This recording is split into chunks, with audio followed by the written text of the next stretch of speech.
Welcome to the High Value Sales Show of Eversprint.com. I'm Malcolm Louie, the managing member of Eversprint, and today we're speaking with Sabine Keil, the COO of Xcaliber Solutions, a provider of risk management, merchant services, gateway solutions, and more. Welcome to the call, Sabine. Hi, thanks for having me, Malcolm. Sabine, you grew your company's revenue from $853,000 in 2014 to $8.5 million in 2017, and that's a 896% increase. Before we talk about how you grew your company so fast, can you briefly share what your company does beyond my quick intro and how your company differs from the competition? Absolutely, I'd love to. So we're kind of a unique solution in our space. One of the things that we found over the years is that a lot of people launch in this digital world right now products online. And when they launch products online, they don't take into consideration that their accounts might be hit with fraud, or that they might need to merchant processing or banking solutions that are outside of the mainstream banking world. And what Xcaliber really provides is that type of solution.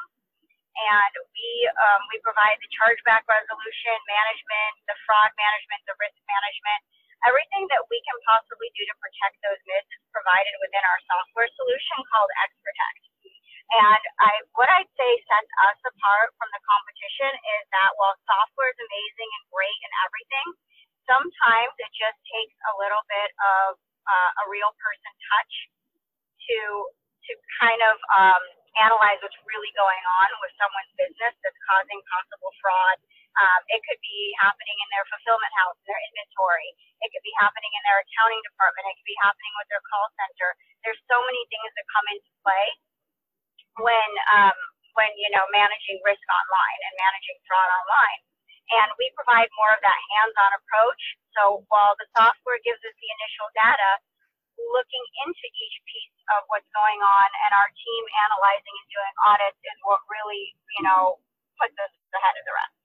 Right. Now, you grew your company's revenue quite dramatically, $853,000 in 2014, and then after 3 years, you're at $8.5 million in 2017. What were the three biggest drivers of your sales growth during this period? Well, first I would say there's a need. There's a need for our solution. There was nothing like it in the market. It was homegrown, and obviously, the public spoke and said, "Hey, this is something that we need to implement before we launch or sell anything on the internet or have any type of subscription model. We need to make sure that we're putting the right parameters in place, and the right team in place." So I think that was driving force. Number one is that there was a need in the market for something, and it wasn't out there. Okay. We filled that need. The second driving force is, I think, relationship building and referrals.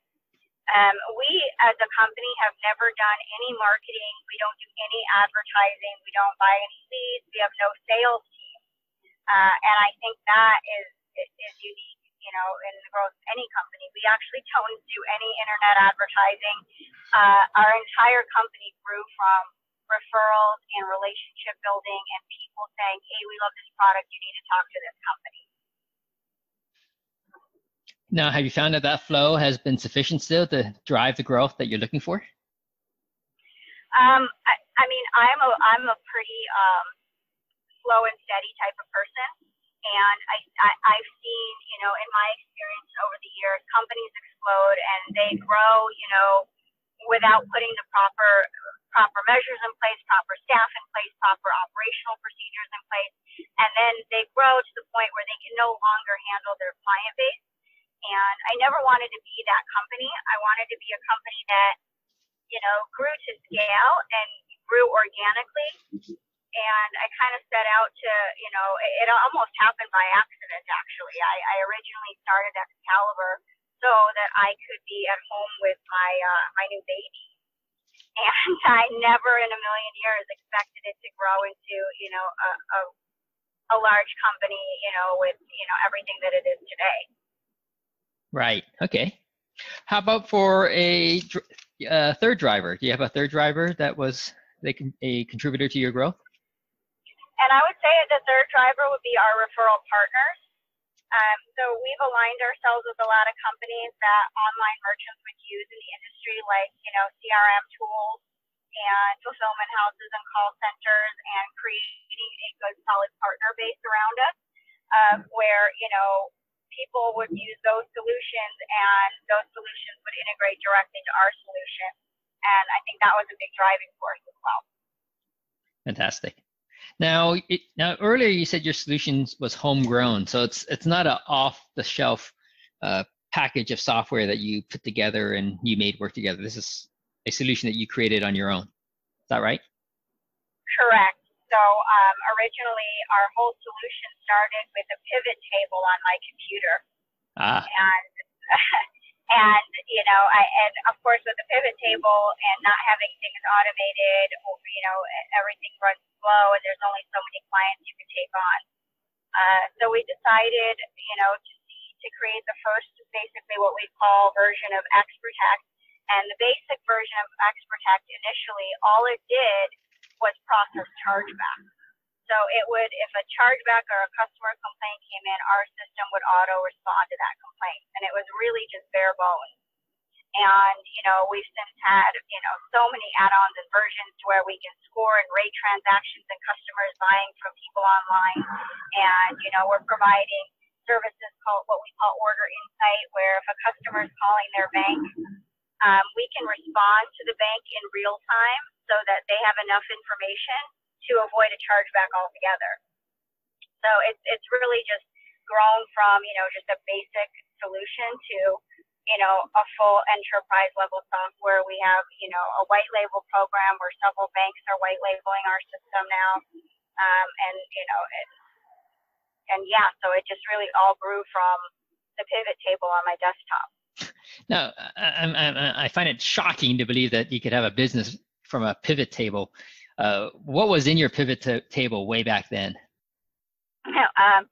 It really just had, literally the client's chargeback information, the representment, and, and then it would auto-generate, a Word doc to respond to that chargeback. That's it. And it was just bare bones basic, and I would take all the customers that they were running and manually look at them. And, I ended up hiring one assistant at the time, who's now our director of operations. And we just really just, gave that template to our developers, and the developers said, yeah, we can automate this piece. And then I said, what if I take it a step further? Can you also make it do this, this, and this, and provide this reporting? And, and each year, and we're adding more features to it. Okay. How long ago was it when your business started with a pivot table? We are 9 years old. Okay. So, wow. Way back then, that's how people did these chargebacks. Yeah. And there was, nothing automated and nothing like what we do on the market. And even today, I talk to really large enterprise level companies that are mainstream, and they do their own chargebacks on paper in-house. And, when we show them our system and the fact that they can be auto-responded to and they can replace an entire department, at a fraction of the cost to them, it's kind of a no-brainer. Right. Now, can you explain a bit how a company handles a chargeback? Now, a chargeback is like, I see a charge on my credit card and I go, no, this isn't mine. And I complain to my credit card company, and then they give me a credit right away, and then they investigate it, and then ultimately they decide if they will just charge it back to the vendor. Is that right? Correct. So what they do is at that point, a notification goes out to the vendor, whoever the charge is from, and that vendor now has 30 days to respond to your claim. And they can do that in a number of different ways. So let's say I didn't buy this type of thing. Well, then we'll try to provide information saying you did buy it. Here's, a screenshot of what you bought. Here's, a screenshot of the address. Here's a screenshot of you agreeing to the terms and conditions. Here's it being delivered to your house. Here's the address information. So what we do is we'll try to compile and provide as much information as possible to win that chargeback on our client's behalf. Okay, got it. So you're communicating between your client and the credit card company and pulling in all the information from their databases and other sources to present the case that the charge was valid. Correct. And then, in some cases, it's not always, that black and white. Sometimes somebody's being charged for months, and then suddenly they decide they don't like the product anymore, and might be a box subscription or a recurring model, and suddenly they don't like it anymore. So we can argue that, okay, you didn't notice you were paying for this for a year, and now suddenly you're charging back hundreds of, sometimes thousands of dollars worth of product. Right. Okay. And you're saying that today there are enterprise level companies that are handling these chargebacks manually still.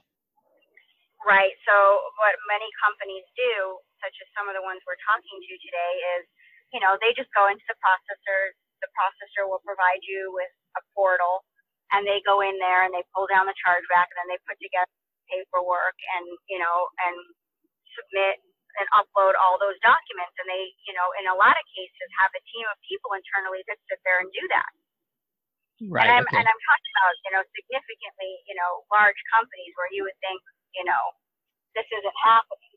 But they're getting these chargebacks, and they're sitting there responding to them one by one, uploading papers to the processor's portal.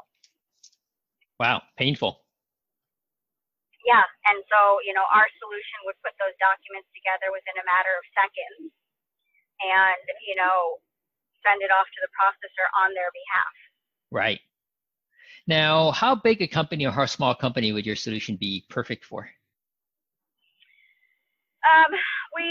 We have companies of all sizes. We have, some magazine subscription companies and smaller IT firms that use us, and, they might get maybe 3-4 chargebacks a month, and they're not, they're probably not the ideal candidate for our system, but we still would love to help them out and work with them.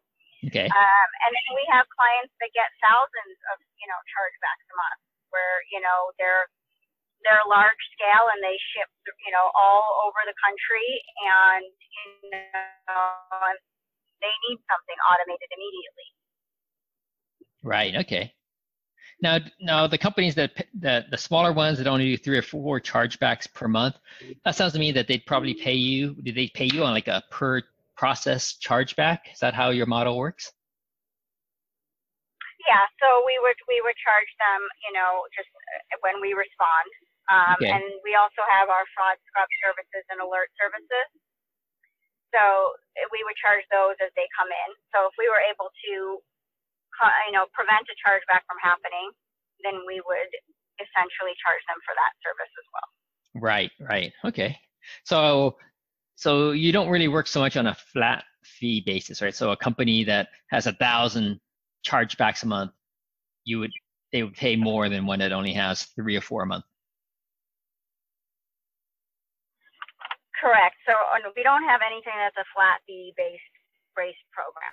Right. Okay. Makes sense. It would be per response, per alert, per fraud scrub, and they add additional fraud scrubs or features as they go.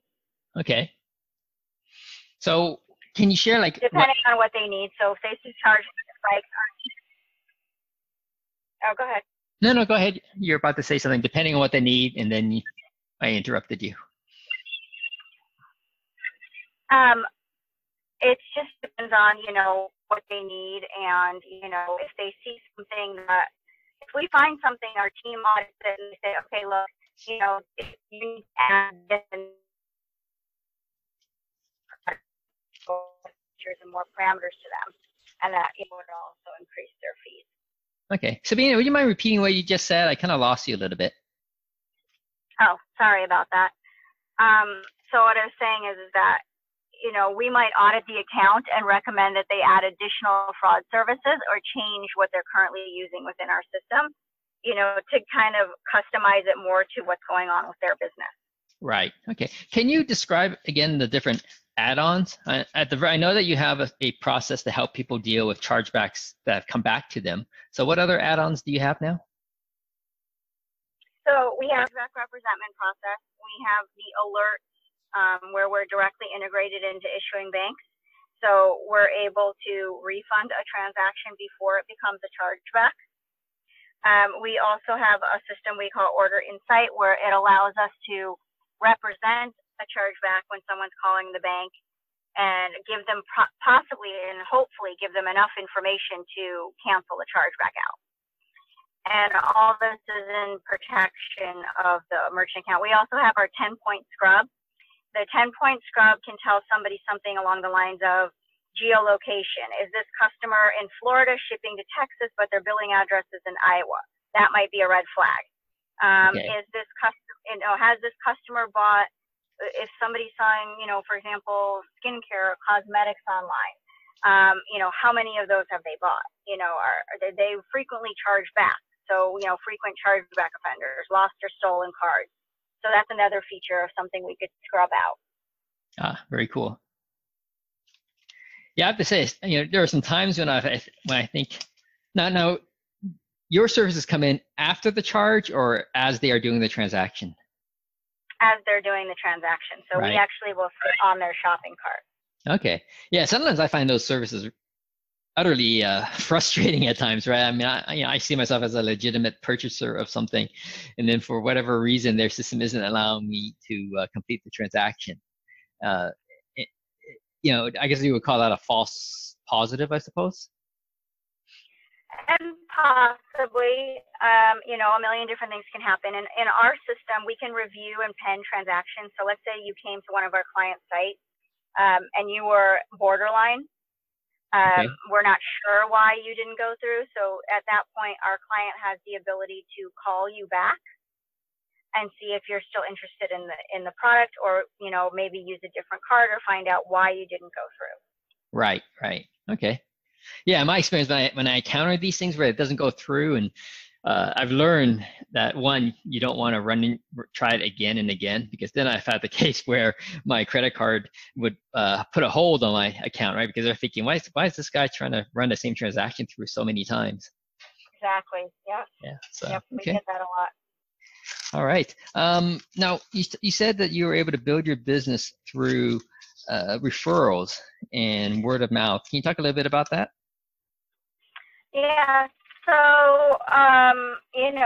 we started to take on, clients that were in the e-commerce space that are well-known products, and they would then tell, others about it and refer business to us. And we also partnered with a lot of people that, like I would say, other businesses that do a lot of work in the e-commerce space. So like I said, fulfillment houses, call centers, web development. And those businesses would say, hey, you need a fraud solution to sit on top of your cart, and we recommend you talk to these guys.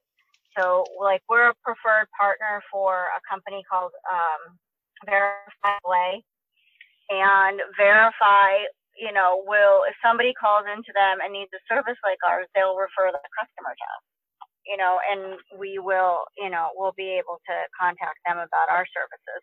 And we have that kind of partnership with a lot of different companies in the e-commerce space.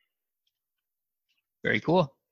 Now, is there a limit to how big a company you can service?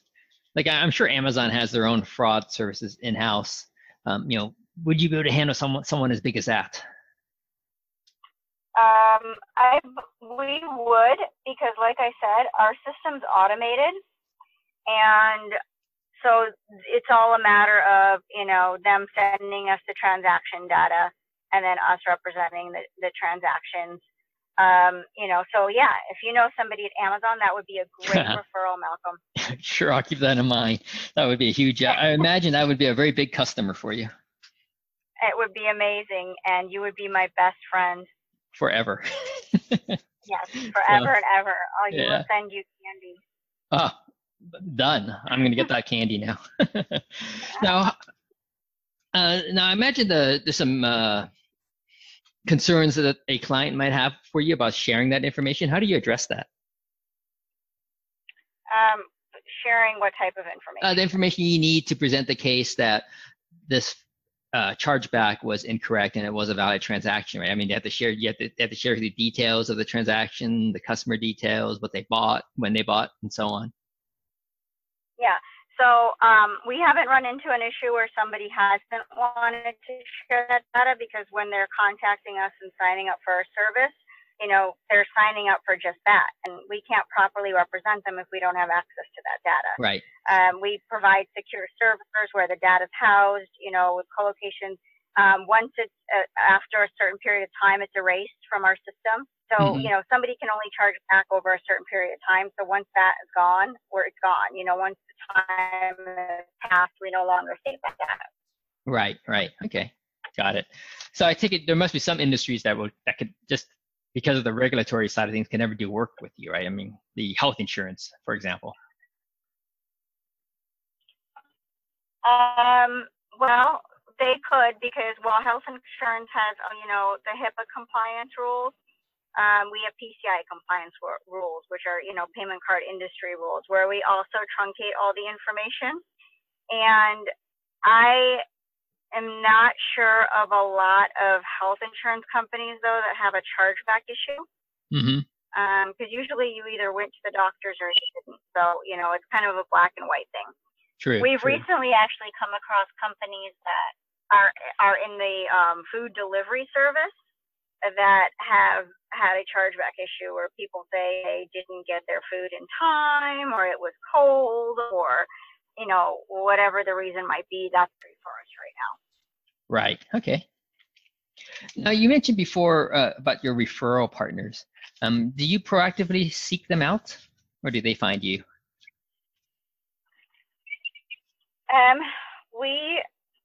Some have found us, and some we've proactively said, "Hey, we like what you do. Let's see if there's a fit." We just talked to one this morning that we've had our eye on for a long time. And then one of our clients mentioned it again last week and said, "Hey, we really like these guys."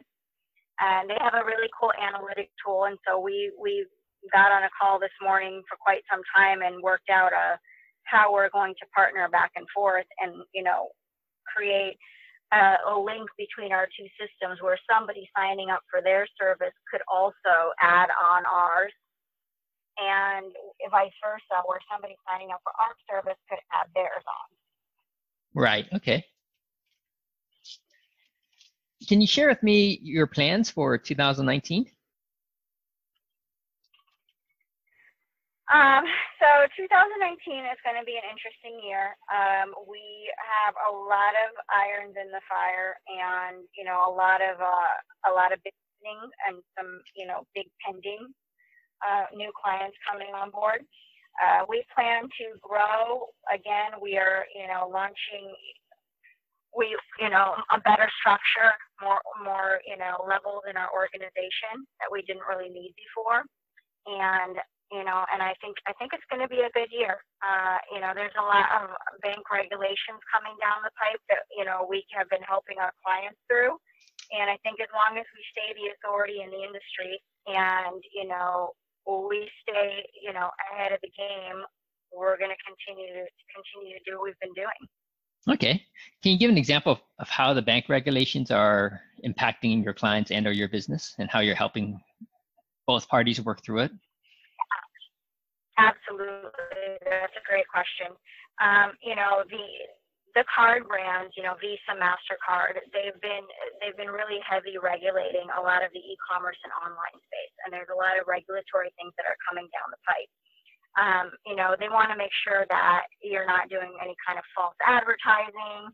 That there's a lot of people that are using networks and they don't really know how their product is being advertised. So they themselves may have a completely legitimate company and, selling a great product online, and, their advertising source may, miscommunicate what it does, and, and all those things may cause regulatory problems. So MasterCard is setting out a set of regulations for e-commerce or internet merchants, and those will be released in April.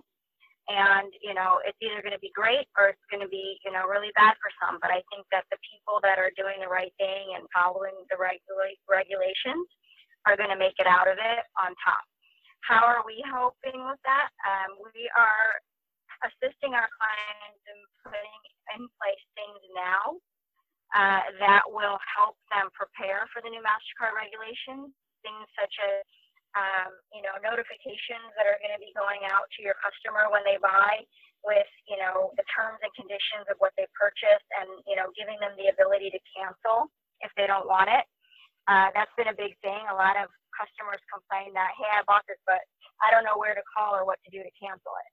And so we're going to make, that process easy and help our clients streamline that and make sure that they have the templates for what they need to be sending to a customer to make sure that their product and what the person bought is clear, concise, and that they have the ability to cancel in multiple different ways.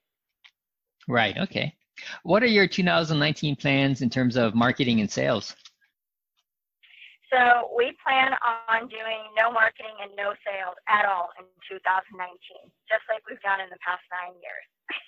Okay. I know that sounds, funny and hilarious because all companies are looking at, marketing budget, but I think we have not had luck at shows, although our clients will go to e-commerce shows and refer business back to us. So investing any kind of money to me in marketing is, honestly, a waste of time. I think our biggest, push for any kind of marketing would be to build stronger relationships with our referral partners. Okay. Now, do you feel as if you have relationships with all of the referral partners that are out there that are meaningful to your business, or is there still a large number out there that you would like to connect with? Oh, there's probably so many that we haven't even scratched the surface of. I mean, our company is 9 years old. We're in our infancy state still. We haven't even scratched the surface of the potential of what our software can do, of what's out there. All the e-commerce businesses that are out there that could potentially use service like this. Right, for sure. So, how many referral partners do you have right now? We currently have, I would say, anywhere from 7 to 10 really large referral partners. And then we have some smaller bank referral partners, probably anywhere from, 10 to 15 of those. Okay. Are you able to share the names of those just so I have an idea of what your referral partners are like? I mean, most of them, like I said, are fulfillment houses, call centers, CRM solutions, like a Salesforce, enterprise level CRM solutions, things that people would use to manage their business, Infusionsoft, places like that would be great referral partners for us. Right. So Infusionsoft consultants, for example, would be a great partner. Right. Right. And all the people who do Salesforce work, right? The consultants out there for Salesforce would be a good partner. Correct. Right. Okay. Those I got it. would be great. And so those are people are setting up those CRMs to obviously launch a business of some sort. And, we would be the natural solution for that. Right. And how do the smaller bank partners, can you share some names of those and how they fit into the referral side of things? On our smaller bank partner side, the banks usually see a lot of fraudulent transactions and things come through. And these are banks that issue their own cards, you mean, right? They issue Visa or MasterCards and they're themselves. No, these would be the acquiring banks that issue merchant accounts to people. Ah, okay. And they want to protect themselves as a bank. So let's say they have a customer they want to give a merchant account to, but they think, maybe too high risk. Right. So they want a way to monitor that customer. They want them to be on some system where they can see what they're doing. Right. And, they would say, okay, we'll do a merchant account, but you have to use this system. Right. Okay. Well, that's a huge market, right? I'm talking thousands of potential bank partners here. Yeah. I mean, that's one of our things that we're making a big push for this year too. Is we've already started to work with several of those types of bank partners, and we're looking to launch into more. Yeah. Now, smaller is pretty relative. What's small to you might be huge to me. How do you find a smaller bank partner? Well, gosh, it's so relative because some of the bank partners we work with, they to me sound, like you said, seem small because they're sending us maybe, 5 to 10 clients a month. We have, a larger bank partner that's boarding, 100 clients a month with us. Right. So it's just a matter of, they may seem small on the outskirts, but they do a lot of business. Right. And then we have like one of our bank partners that's extremely large. They're multi-thousand employee bank, and yet they only board maybe 2-3 accounts with us a month. Can you share with me your biggest challenges for 2019?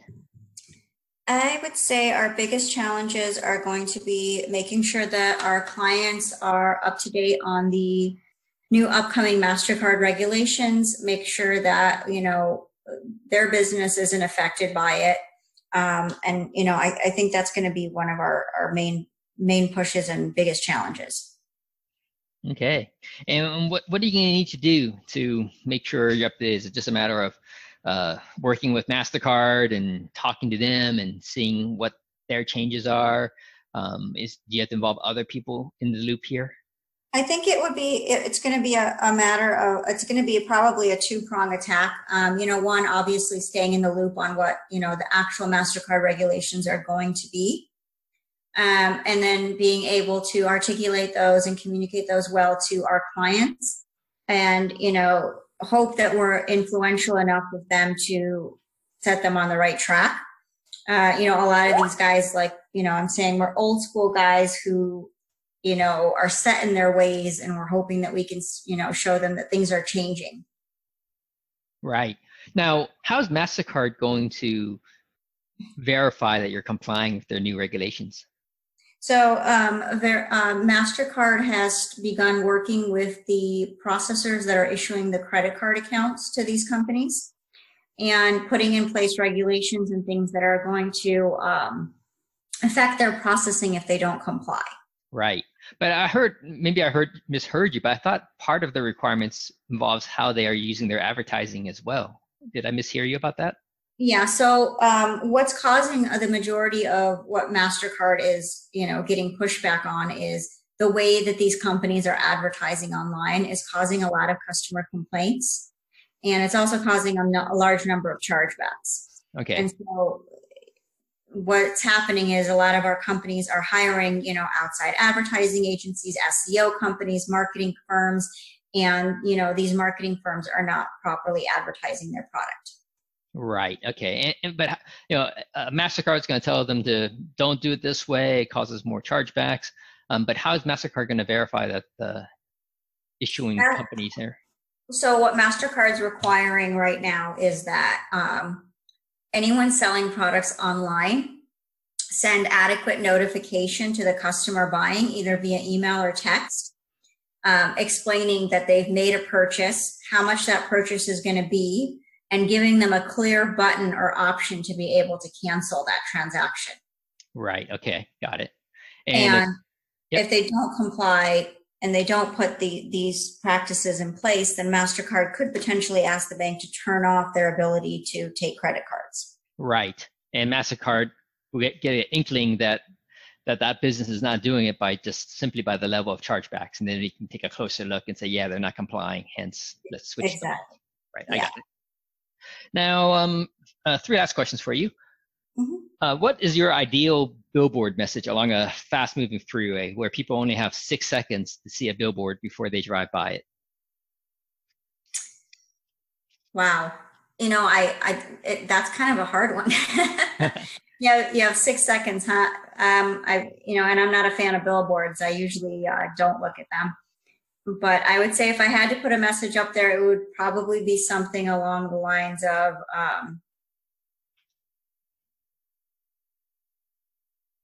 has your credit card information been stolen? Right. And 1 out of 7 people will have to say yes to that. I think it's quite a large. Yeah, or they'll be like, wait a minute, not sure. Yeah, let me check. And 2 last questions for you. I know you talked about this before, but maybe you can give a recap. Who are your ideal clients, and what's the best way for them to contact you and your team? I would say our ideal clients are anyone who is looking to launch a product online, or already is running a product online. They're going to need our services, and they're going to need to put some sort of fraud parameters in place. and they want somebody to work with that's going to be able to keep them on top of all these new changing regulations for the internet industry. All right, fantastic. And the best way for them to contact you? The best way for them to contact me is to call 949-300-1440. Okay, awesome. And if they want to go to your website, would you like to share your website domain address? Sure. It is www.xcaliber, xcaliber-solutions.com.